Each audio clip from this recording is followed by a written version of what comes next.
449장 청송 드리면서 수요기도에 드리겠습니다.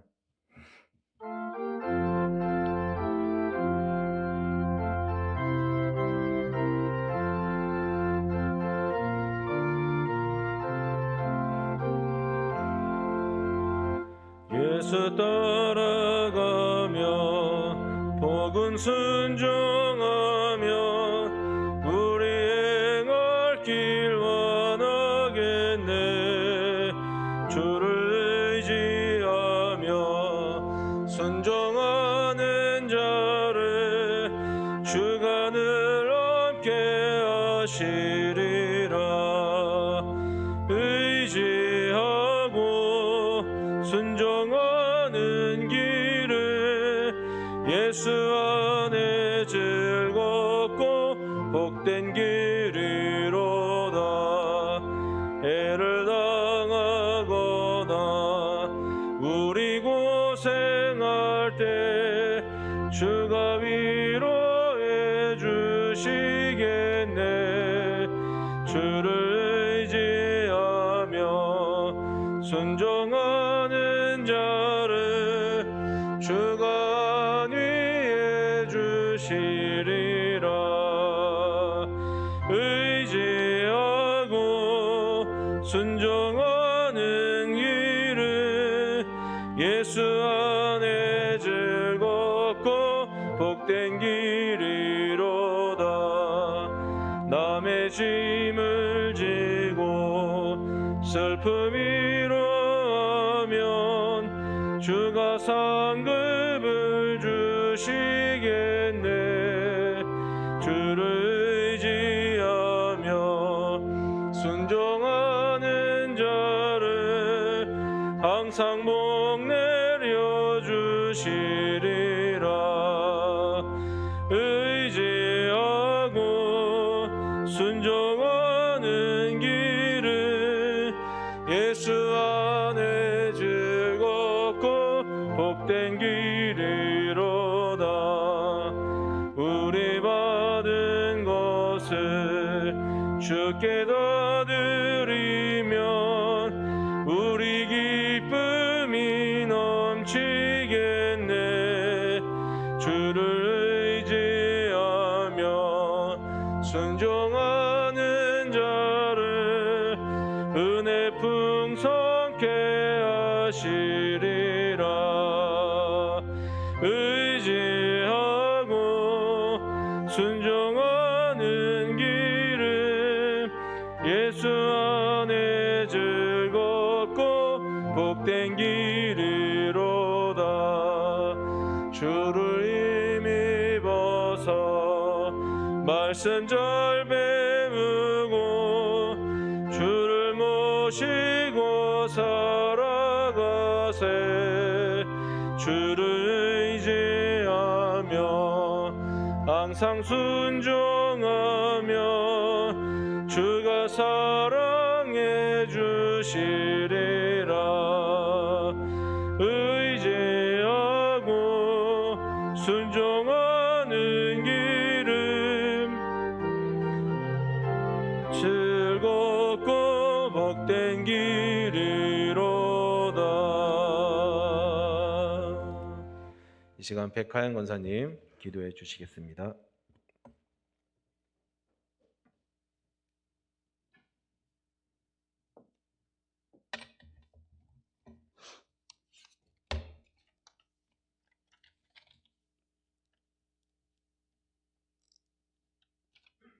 살아계신 하나님, 오늘도 우리를 보호하시고 안위하여 주심을 감사드립니다. 죽을 수밖에 없는 죄인임에도 하나님의 자녀 삼아주시고 의지하고 사랑받게 하심을 감사합니다. 시국이 어지럽고 코로나로 사람 관계가 소원하여져서 외로울 수밖에 없는 처지에도 우리는 주님이 있어 행복합니다. 만족하며 감사하며 살기를 다짐했지만 경건의 모양만큼 능력이 없어 주위에 영향력을 끼치지 못함도 회개합니다. 예수님을 만난 사람다운 삶 살게 하여 주옵소서. 남의 눈치 보지 않고 나와 주님 관계만을 충실하며 오늘도 내일도 책임지실 주님만 바라봅니다. 코로나가 빨리 소멸되어 주의 성전에서 찬양하기를 소원합니다. 온라인이라는 예배의 끈을 붙잡고 애쓰는 성도들과 병상에서 간절히 기도하는 환우들과 중보자들과 가난하여 눈물을 흘리는 어려운 자들에게 큰 은총을 베푸시어 하나님이 먹이시고 입히시고 모든 문제들을 해결해 주심을 믿어 의심치 않는 저와 이 자리 버리신 성도들 되게 하옵소서. 말씀 전하시는 목사님 성령의 장중에 붙드시고 이 교회가 노아의 방주처럼 구원의 방주가 되게 하옵소서. 담임 목사님과 모든 교역자들이 영육간에 강건하여 대한교회가 하나님이 기뻐하시는 교회 되기를 소원합니다.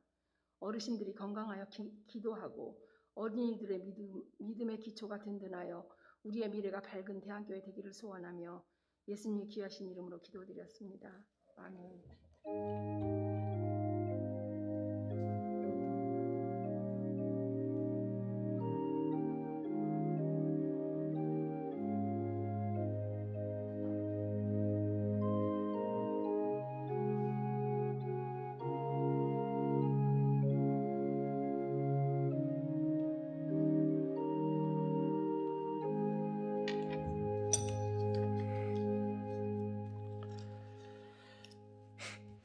함께 보실 말씀은 시편 50편입니다.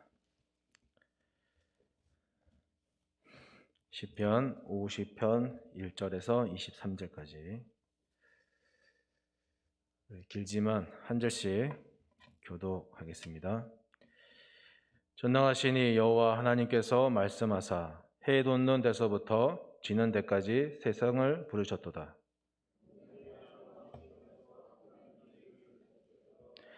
우리 하나님이 오사 잠잠하지 아니하시니 그 앞에는 삼키는 불이 있고 그 사방에는 강풍이 불리로다.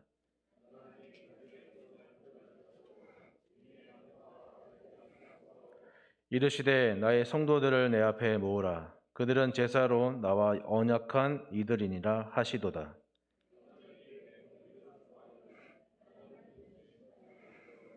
내 백성아 들을지어다. 내가 말하리라. 이스라엘아 내가 내게 증언하리라.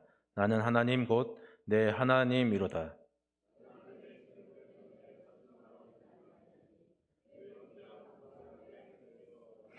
내가 내 집에서 수소나 내 우리에서 숫 염소를 가져가지 아니하리니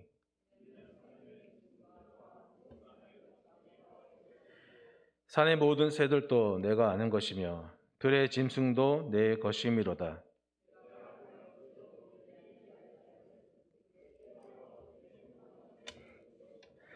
내가 수소의 고기를 먹으며 염소의 피를 마시겠느냐?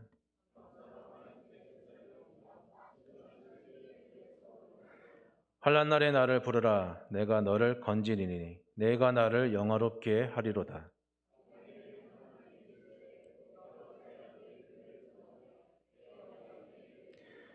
내가 교훈을 미워하고 내 말을 네 뒤로 던지며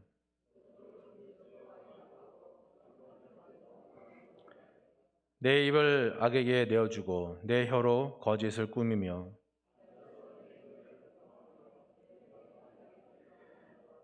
내가 이 일을 행하여도 내가 잠잠하였더니 내가 나를 너와 같은 줄로 생각하였도다.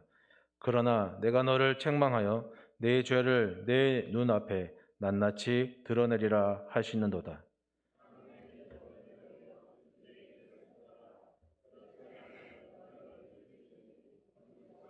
다 함께 감사로 제사를 드리는 자가 나를 영화롭게 하나니 그의 행위를 옳게 하는 자에게 내가 하나님의 구원을 보이리라.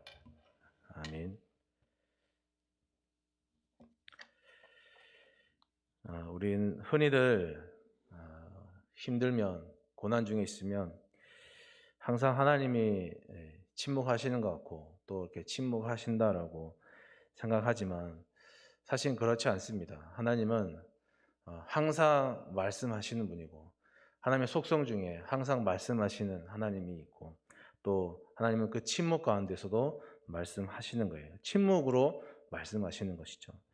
출애굽기 3장에 보면은 그 이스라엘 백성들이 그 종살이의 고통을 부르짖을 때 호소할 때 하나님이 뭐라고 하시냐면은 내가 내 백성의 고통을 분명히 보았다. 그들의 부르짖음을 들었다. 그 근심을 알았다. 그 400년 동안의 긴 침묵 속에서도 하나님은 침묵하시고 계셨지만 다 보고 듣고 느끼는 것으로 그 침묵 가운데 말씀하시는 거예요. 그분이 우리에게 그 고뇌의 시간을 이겨내라 하면서 침묵으로 우리를 응원하시는 거죠. 누가복음에 나오는 집 나간 탕자가 집을 나갔을 때 아버지는 방을 붙이고 아들을 찾습니다. 찾지 않습니다. 아들이 돌아올 때까지 집에서 기다리는 거예요. 왜 기다리냐면은 그 아들이 나가서 세상이 어떤지, 아버지 집을 떠나면 어떻게 되는지 본인이 다 겪고 다 이해하고 다 느끼고, 그래서 포기가 돼서 그 앞에 엎드려야지만 돌아오기 때문에, 온전하게 돌아오기 때문에 아버지는 방을 붙이지 않습니다. 돌아올 때까지 말은 하지 않지만 속 끓이면서 그 집 나간 아들을 기다리는 거예요. 하나님이 그러시는 것이죠.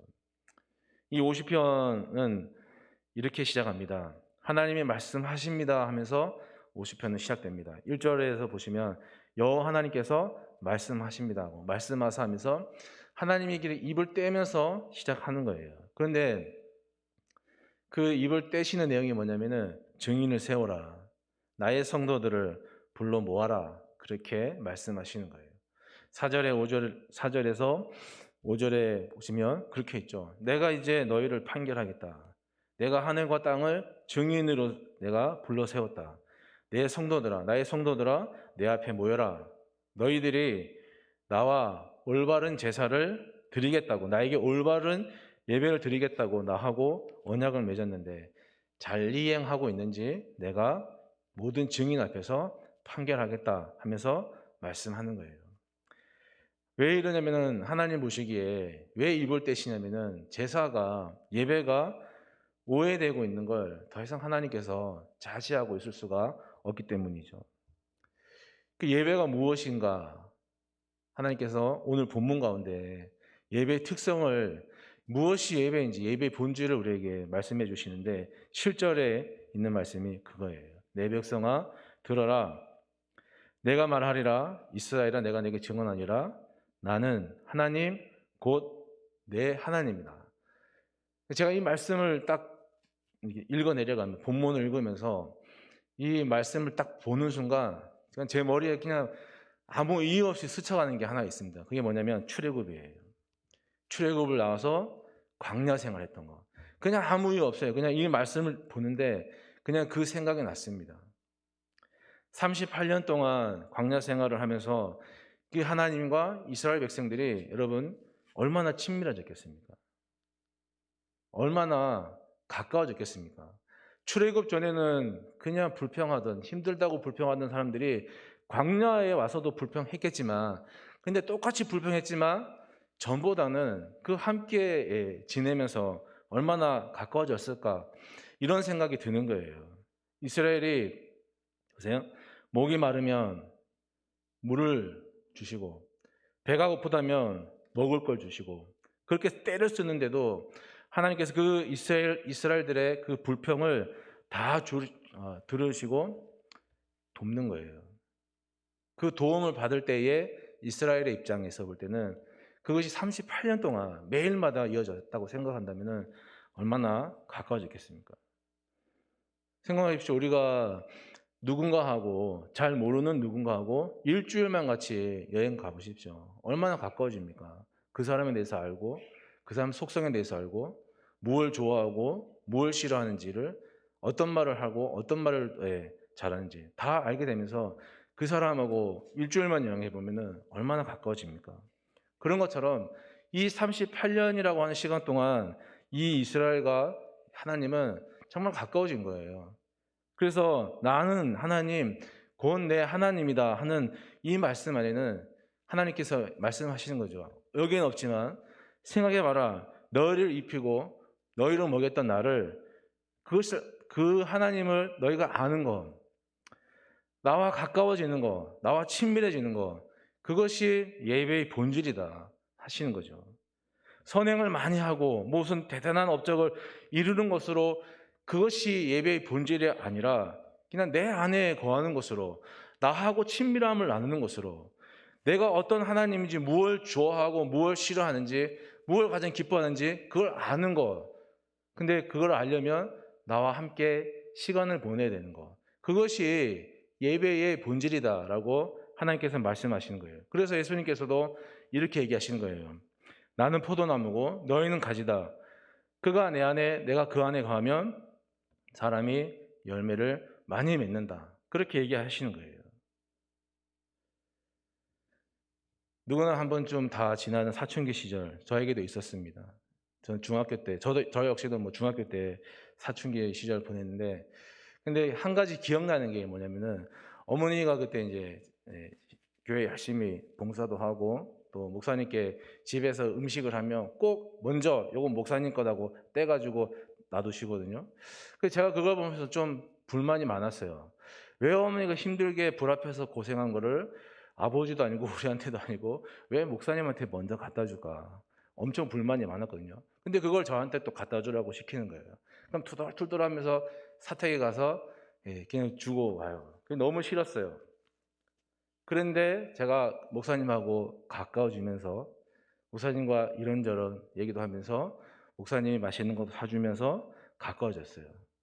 그러면 나서 어머니가 뭘 하면 제가 먼저 이건 목사님 거다 하면서 떼가지고 제가 갖다 주는 거예요. 여러분 관계가 그렇게 중요한 것 같습니다. 300개가 모여야지만 하루 일꾼의 하루 품삯인 한 데나리온하고 비슷한 가치인 랩돈, 그 두의 그 랩돈, 가부가 헌금함에 넣었던 그 두 개의 랩돈을 우리는 돈으로만 보고 우리는 계산만 할 줄 알았지. 그 가부가 드렸던 랩돈이 성경에 말하고 있는 것처럼 그녀의 전 재산이었는지, 그것이 그가 하나님 앞에 그 순간 가지고 드릴 수 있었던 가장 최선의 예배였는지를 우리는 생각 안 하는 거예요. 그렇게 안 보는 거예요. 그래서 우리가 아프거나 아니면 우리 자녀가 힘들어하거나 아프면은 대뜸 이렇게 생각하죠. 정성이 부족해서 그러나, 내가 뭘 잘못해서 그러나, 내가 뭘 덜 바쳐서 그러나, 그렇게 오해하고 불평을 합니다.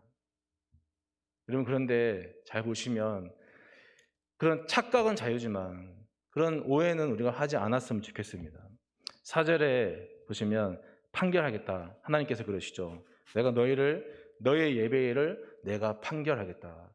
잘하고 있는지를 내가 판결하겠다. 짚어보겠다 하시는데 그 판결하다의 뜻이 뭐냐면 이런 거예요. 선과 악을 옳고 그름을 가려서 가리는 행위죠. 왜 가리겠습니까? 벌 주기 위해서, 혼내기 위해서 가리는 거죠. 그게 판결하다는 의미인데, 근데 본문에서는 판결하다가 그런 뜻으로 쓰인 게 아니에요.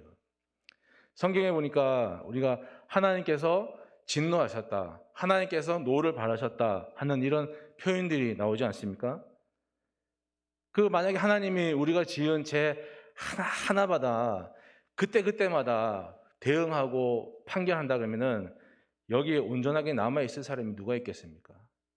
그게 아니라 판결하다, 하나님이 노를 바라시다, 하나님이 우리에게 대해서 진노하시다는 그 뜻은 뭐냐면은 하나님이 참고 참는 거예요.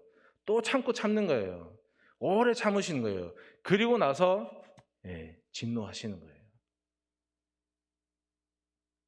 베드로후서에 그래서 이런 말씀이 있어요. 주의 약속은 어떤 이들이 더디다고 생각하는 것 같이 더딘 것이 아니라 오직 주께서는 너희를 대하여 오래 참으사, 이거죠. 아무도 멸망하지 않고 다 회개하기에 이르기를 바라시기 때문에 그렇게 참고 또 참고 하다가 도저히 안 돼서 이제는 다 찾기 때문에 우리에게 진노하시는 거예요. 혼내고 벌 주려고 진노하시는 게 아니라 오늘 이 본문에서 볼 때 우리 예배가 잘못된 걸로 가면 안 되기 때문에, 우리 예배가 형식이나 어떤 의식적으로 흐르는 예배가 되면 안 되기 때문에 우리가 바른 정신과 자세를 가지고 예배하는 그런 예수꾼이 되도록 우리를 이해시키려고 하나님께서 진노하시고 우리에게 말씀하시는 거예요. 하나님께서 우리는 그럼에도 불구하고 자꾸 오해하죠. 어느 순간 나랑 가까운 내가 가장 가까운 사람이 어려움을 당하면은 우리는 또 문득 좀 전에 말씀드린 것처럼 나에게 무슨 죄가 있나? 내가 뭘 잘못했나? 자꾸 그렇게 생각합니다. 그런데 분명히 하나님께서 말씀하세요. 8절인데 이렇게 계시죠. 너의 재물 때문에 너를 책망하지 않는다. 분명하게 말씀하시는 거예요. 여러분, 우리가 잘 아는 아벨과 가인의 제사 드리는 모습, 이제는 그렇게 생각하시는 분들이 적은 것 같은데, 저도 그렇게 오해했지만 그냥 그 본문만 보고 가인은 재물을 엉뚱하게 이상한 걸 드리고 아벨은 참 잘 준비해서 드렸기 때문에 재물의 차이 때문에 하나님이 아벨의 제사를 받으셨다 하는데, 그 본문을 다시 읽어보면요, 둘 다 첫 소선을 드린 거예요. 둘 다 재물은 정말 엄청 선별해서 잘 드린 거예요. 그 뭐 때문에 가인은 안 받고 아벨의 제사를 받았는가? 뭐 때문입니까? 재물이 아니라 그 사람의 차이예요. 그 사람이 어떤 정신과 어떤 태도와 어떤 자세로 예배를 드렸는가? 어떤 동기를 가지고 어떤 마음으로 어떤 자세로 예배 드렸는가? 그것 때문에 하나님께서 누구는 받고 받지 않으신 거죠. 그래서 히브리서에 보면 말씀하시잖아요. 아벨은 믿음으로 드린 거예요. 그러면 가인은 믿음으로 드린지 않았죠. 그 증거가 뭐냐면은 창세기에 보면은 가인이 자기의 제사를 받지 않으니까 어떻게 해요? 당장 안색이 변해요. 그래서 하나님께서 말씀하시죠. 묻죠. 네가 안색이 변하는 이유가 뭐냐? 이미 가인은 제사를 예배를 드릴 때부터 그 마음속에 동기와 자세가 안 돼 있던 거예요. 하나님이 보시기에 받으실 만한 동기와 자세가 아니었던 것이죠. 그럼에도 불구하고 우리는 뭘 많이 드리면 그것이 예배고, 뭐 많이 업적을 이루면 그것이 예배고, 사람을 많이 불려야 그것이 목회의 성공이고, 그렇게 생각하는 것은 어떤 거냐면은 9절에서 12절에 나와 있는 말씀 내용인데, 제가 간단하게 종합을 하면 세상의 모든 것이 다 하나님 것인데, 산의 새도 짐승도 가축도 다 하나님의 것인데, 우리는 그 하나님의 것을 가지고 하나님의 곳간을 채우기 위해서 노력하는 그런 우를 범하는 사람하고 똑같은 거예요. 적어도 우리는 이쯤 신앙생활을 했으면 그런 우를 범하면 안 되지 않겠습니까?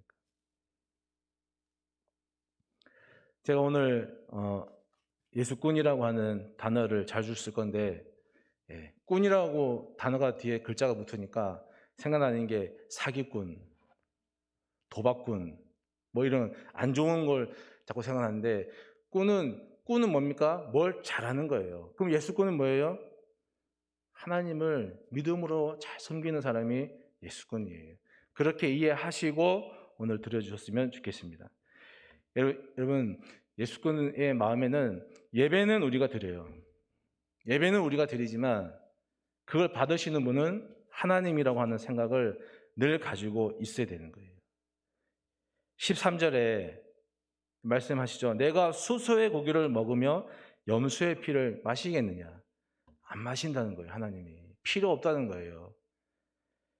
우리는 구약시대에는 사람이 범죄를 하면 짐승을 죽여서 속죄를 받았던 그런 제사를 드렸습니다. 일명 속죄 제사를 드렸는데, 그 속죄 제사의 폐단 중에 하나가 뭐냐면, 그것이 자꾸 행위가 반복되다 보니까 나중에는 죄에 대해서 무감각해지는 거예요. 죄에 대해서 고민을 안 해요. 죄에 대해서 아파라 하지 않아요. 왜냐하면 내가 죽는 게 아니라 짐승을 잡아서 죽이면 간단하게 끝나기 때문에, 그렇게 반복되다 보면은 죄에 대해서 무감각해지고 죄에 대해서 아파하지 않고 내가 이걸 조심해야겠다는 마음을, 그게 무뎌지는 거예요. 그게 폐단이에요.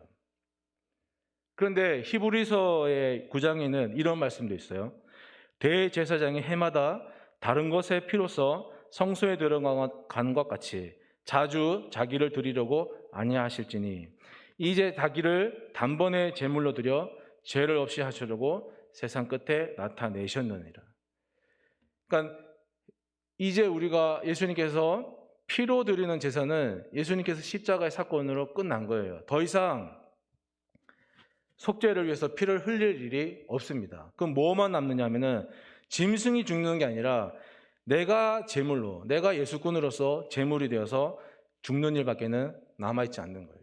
그런데 우리는 그걸 안 하잖아요. 그걸 노력을 안 하지 않습니까? 바울이 그렇게 살았습니다. 바울 목사님이 평생을 그렇게 살았던 목사님이셨어요. 로마서 7장에서 바울이 고백합니다. 제가 다른 성경의 버전을 읽어드립니다. 선을 행하려는 의지는 있는데 그것을 실행하지는 않는 내 자신을 보면서 나는 내 안에 선한 것이라고는 하나도 존재하지 않는다는 사실을 알게 되었습니다.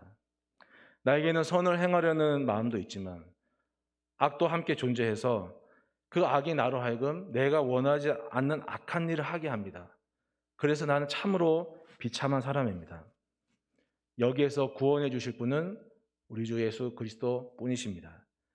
하나님의 법과 죄의 법 중간에 서 있는 나를 살게 하시는 우리 주 예수 그리스도로 인해서 내가 하나님께 늘 감사합니다 하며 살아가는 거예요. 이게 예술꾼의 예배의 정신이고 예배의 자세가 되어야 하는 것입니다. 부디 나는 죽고 예수로 다시 사는 우리 대한 가족들이 될 수 있기를 간절히 바랍니다. 예술꾼에게는요, 책임이 따라요. 책임이라 그러니까 또 어떻게 느끼실지는 모르겠지만 어쨌든 예수꾼, 하나님을 믿는 사람에게는 책임이 따릅니다. 5절에 보십시오. 거기 뭐라고 했냐면은 자, 나의 성도들을 내 앞에 모으라. 그 성도들이 어떤 성도들이냐면은 제사로 나와 언약한 사람들이에요. 제사, 예배, 언약, 계약이죠.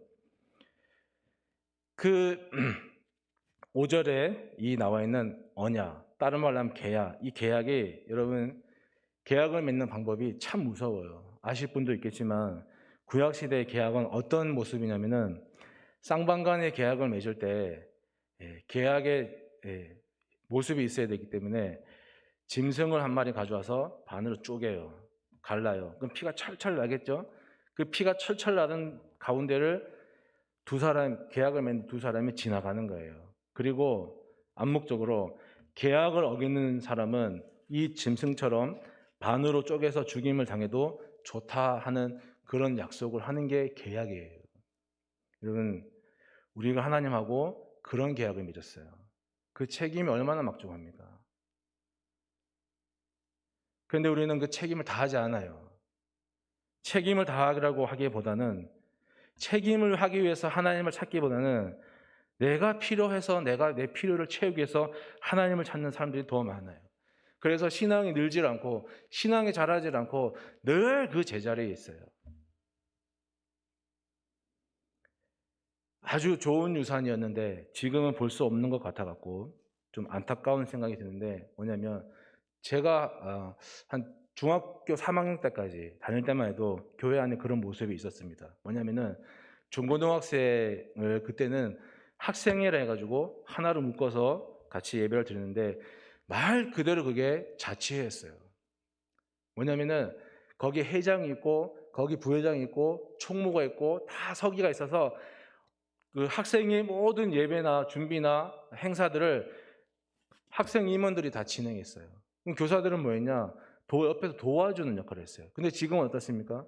지금은 교사들이 다 해줘요. 애들이 할 게 없어요. 아이들이 신앙생활을 하면서 재미를 어디에서 느끼냐면 자기가 교회에 와서 내가 감당해야 할 일을 했을 때 재미를 느끼죠. 그건 여러분도 마찬가지 아닙니까? 여기 교회 와서 예배만 드리고 가는 사람하고 교회 와서 봉사하고 가는 사람하고 누가 더 즐겁게 신앙생활을 하겠습니까? 그건 아이들도 마찬가지예요. 그게 다 없어졌어요, 지금.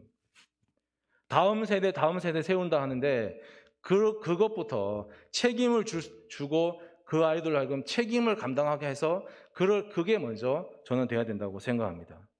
요즘은 7살짜리 애한테도 밥을 떠먹여주면 지가 먹겠다고 숟가락 달라 하는 세상인데 그 열 몇 살 되는 다 큰 애들을 아무것도 못하게 하고 그냥 밥 떠먹이고 옆에서 다 챙겨주면은 그 아이들이 무슨 재미를 느끼고 무슨 책임을 가지고 신앙의 생활을 하겠습니까?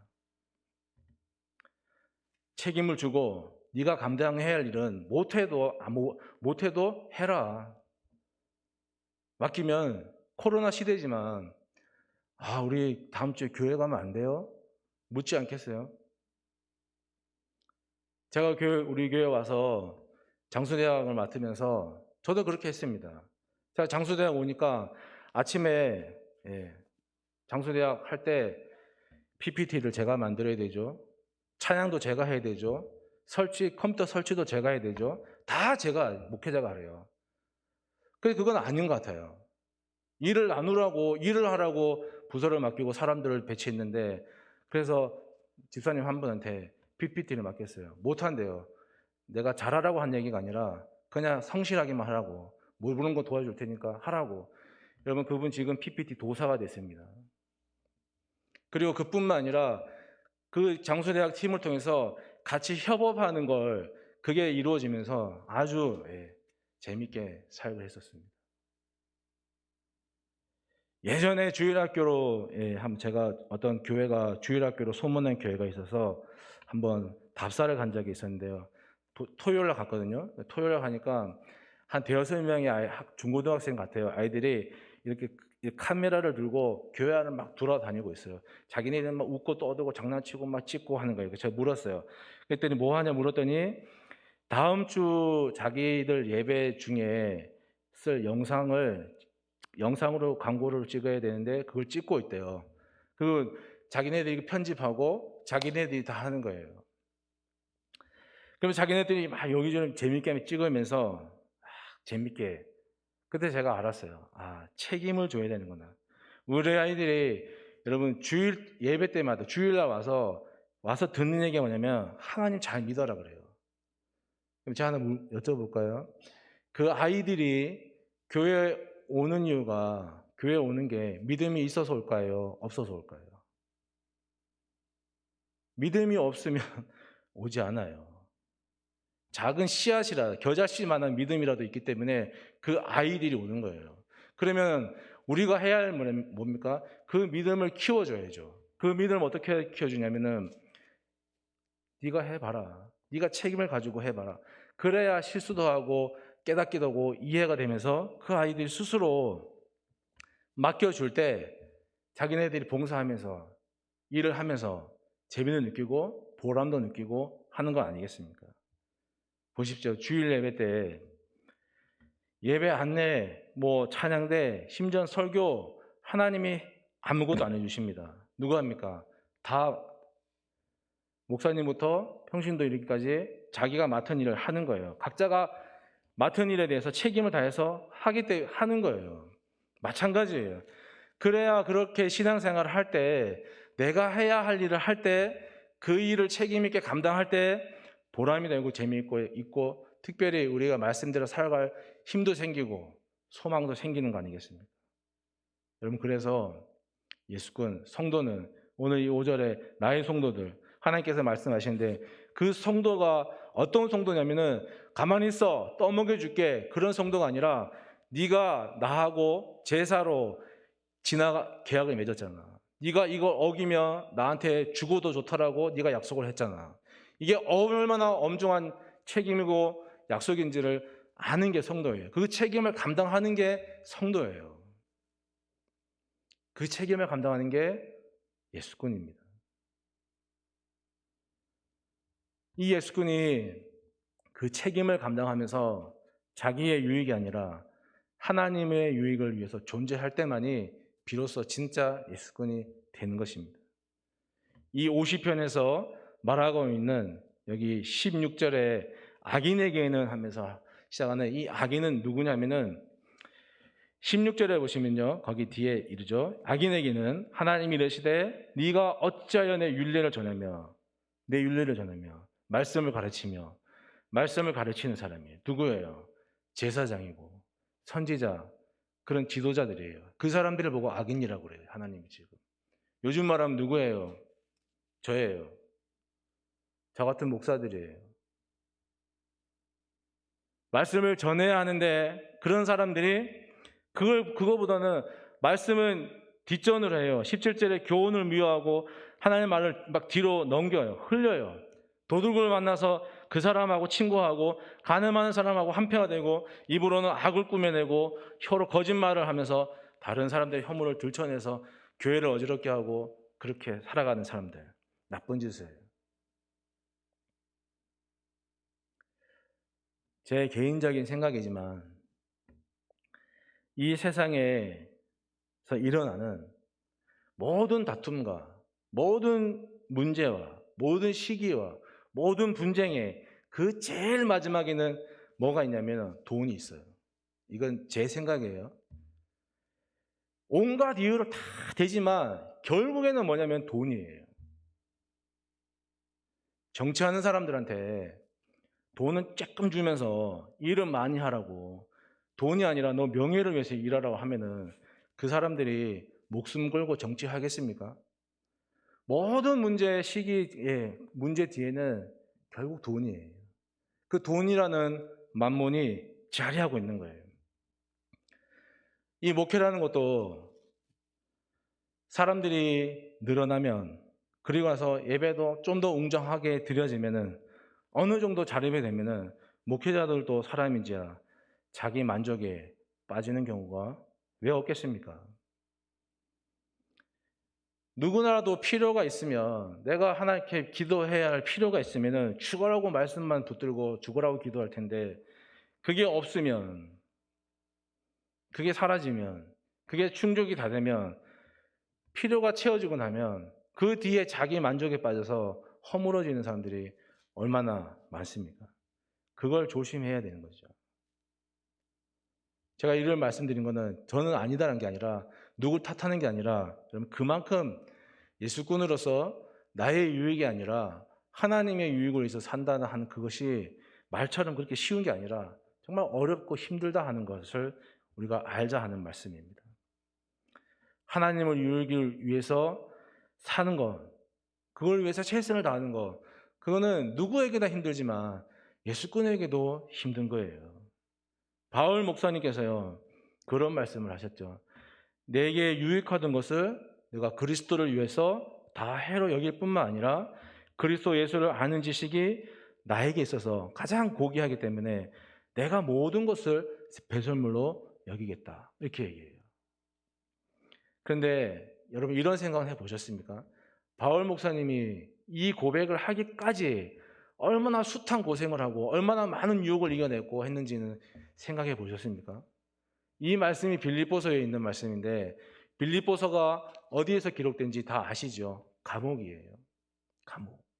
그 감옥에서 이렇게, 이게 생각만 하면 멋지다, 참, 그 멋지다 하는데, 여러분이 똑같은 한번 해보시면 이게 쉽게 입에서 막 튀어나올 수 있을까요? 이런 말이. 정말 자기가 가진 것들을 다 내려놓지 않으면 안 되는 건데, 이게 그렇게 말처럼 쉬운 말일까요? 그렇게 가볍게, 그렇게 간단하게 말할 수 있는 고백들이 아니에요. 정말 다 버려야, 정말 다 잡지 않아야 되는 그 삶의 고백에서 나오는 그런 말씀이죠. 내가 다 해로 여기는, 이게 어떻게 쉬운 말일까요, 이게? 근데 우리는 너무 이렇게, 너무 원론적으로만 생각하죠. 그랬으니, 바울도 했으니까, 그거는 우리도 그냥 어떻게 되겠지? 이런 식으로. 예수께서는 하나님을 위해서 존재하지 않으면 그 자신도 결국에는 변질될 수밖에 없는 겁니다. 그렇기 때문에 어떻게 사느냐 하는 것이 중요한 것이죠. 에스겔 18장에는 이런 말씀이 있습니다. 악인이라도 자기가 저지른 모든 죄악에서 떠나 돌이켜서 나의 율례를 다 지키고 나의 법과 나의 의를 실천하면 그는 반드시 살고 죽지 않을 것이다. 이건 우리가 다 인정하는 말씀이죠. 그런데 또 어떤 말씀이냐면은, 그러나 의인이 자신의 의를 버리고 돌아서서 죄를 범하고 악인이 저지르는 그런 모든 역겨운 일을 의인도 똑같이 만약에 행한다면 그 의인이 살 수가 있겠느냐 하시는 거예요. 그러면서 의인 의인이 살아왔던, 그동안 살아오면서 지켰던, 그가 지킨 모든 의는 전혀 기억되지 않을 것이고, 의인 그가 자신의 불성실과 자신이 지은 죄 때문에 의인 그는 죽을 것이다 하는 거예요. 무슨 말입니까? 한 번 의인이 영원한 의인이 아니란 거예요. 한 번 악인이 영원한 악인도 아니란 거예요. 한 번 예수꾼이라 해서 저절로 계속 예수꾼이 된다는 건 아니란 거예요. 우리가 하나님의 유익을 위해서 살아가고 존재하지 않는 한 우리도 언제든지 변질될 수 있다 하는 것, 우리가 다시 한번 명심해야 될 것 같습니다.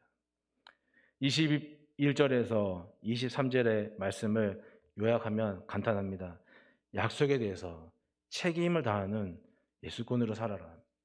하나님을 의탁합니다 하는 그 말조차도 네가 말하지 말고, 하나님을 의탁합니다, 의지합니다 하는 그 말도 하나님께 여쭤보고 허락을 맡을 만큼의 그런 절대적인 신뢰와 순종과 믿음으로 너는 살아가야 한다. 그런 말씀이죠.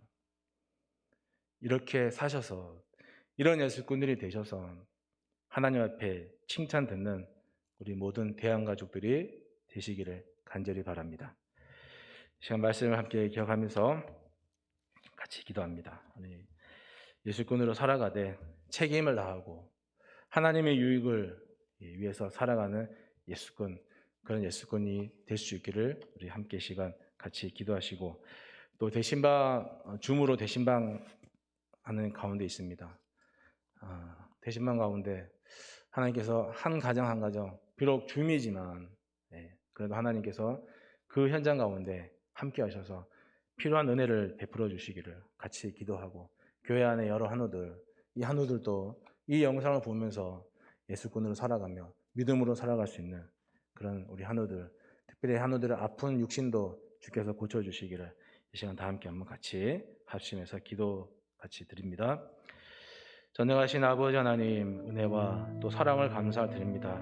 세상 가운데 살다가 오늘도 이 3일 수요 기도를 통해서 아버지 앞에 예배할 수 있도록 저희의 마음과 저희의 생각과 저희의 자세를 고쳐먹고 하나님 이 자리에 임할 수 있도록 불러주심을 감사드립니다. 아버지 하나님, 간절히 기도하기는 우리가 정말 이 세상 가운데서 하나님 예수꾼으로 살아가기를 간절히 소망하는데 우리의 힘으로 될 수 없사오니 아버지 하나님, 저희를 지켜 인도하여 주시고 저희들 지도하여 주시고, 특별히 하나님, 우리가 우리의 유익이 아니라 하나님의 유익을 위해서 존재하는 예수꾼으로 살아갈 수 있도록 도와주시옵소서.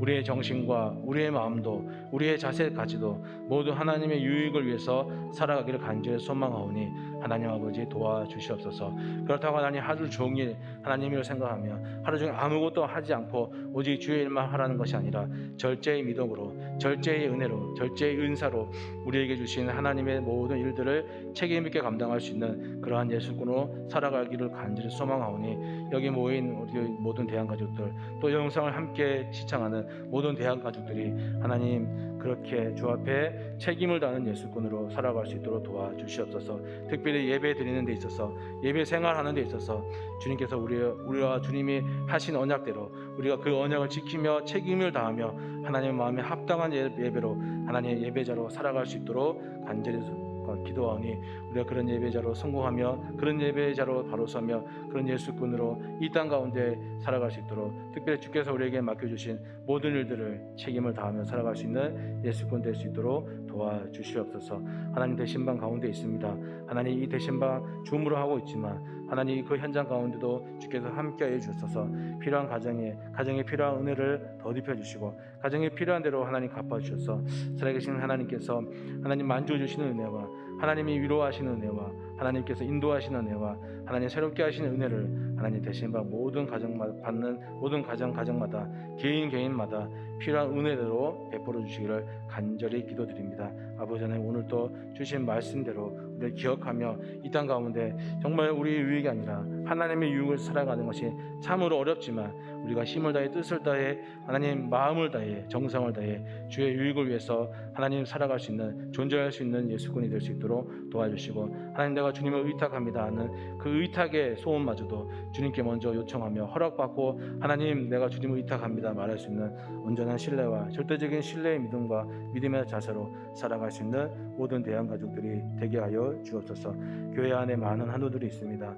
오늘도 영상 고통을 시청하는 한우들 가운데도 주님께서 위로해 주시고, 아버지 하나님, 무엇보다 주께서 그 막 육신과 아픈 마음과 아픈 육신을 어루만져 주셔서 하나님의 위로를 경험할 수 있는 오늘과 또 살아가는 삶이 되게 도와주시기를 간절히 소망합니다. 하나님, 믿음으로 고백할 때에 하나님, 내가 세상의 것을 잡는 것이 아니라 주의 손을 붙잡을 때에 주의 손이 우리를 고쳐주시고 싸매주시고 우리를 하나님 이해시키며 굴복시키는 하나님의 은혜 가운데서 살아갈 수 있는 모든 대한가족들, 특별히 아픈 육신을 가지고 주 앞에 기도하는 모든 한우들이 되게 하여 주옵소서.